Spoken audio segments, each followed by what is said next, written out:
মাতলা নদীতে তলিয়ে যাওয়া পর্যটকের মৃতদেহ উদ্ধার নৈপুকুরিয়া নদী থেকে। কাটামারি ঘাট সংলগ্ন নদী থেকে কুলতলিতে গত রবিবার মাতলা নদীতে তলিয়ে গেলেন সুন্দরবনে ঘুরতে আসা এক পর্যটক।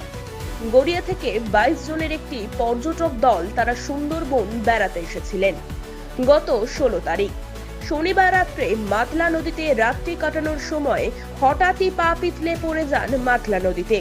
নিখোঁজ পর্যটক সুমন পাল। রাতভর খোঁজাখুঁজির পরেও তার কোনো খোঁজ মেলেনি। অবশেষে সকালে কুলতলি থানায় আসেন সঙ্গীরা।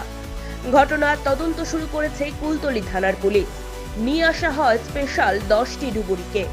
বুধবার বিকালে মৎস্যজীবীরা নদীর নৈপুকুরিয়া নদী কাটামারির ঘাট এলাকায় সুমনের দেহ ভাসতে দেখে খবর দেয় পুলিশকে। পুলিশ গিয়ে মৃতদেহ উদ্ধার করে। ঘটনায় শোকের ছায়া পর্যটক মহলে। পর্যটক পড়ে গেছিল, পাওয়া গেল কি? হ্যাঁ, পাওয়া গেল। কোথায় পাওয়া গেল? কাঁটামারি জেটির কোলে তারা দেখতে পেলেন কি?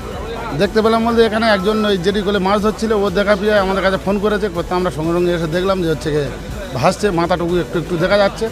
সঙ্গে সঙ্গে আবার আমাদের ইউনিয়নে খবর দিলাম, দিতে ওরা সবাই এলো, থানায় খবরও দিলাম। বডিটা পাওয়া গেল? হ্যাঁ। পর্যটকের? হ্যাঁ। কি নাম আপনার? সুজিত সাঁপুই।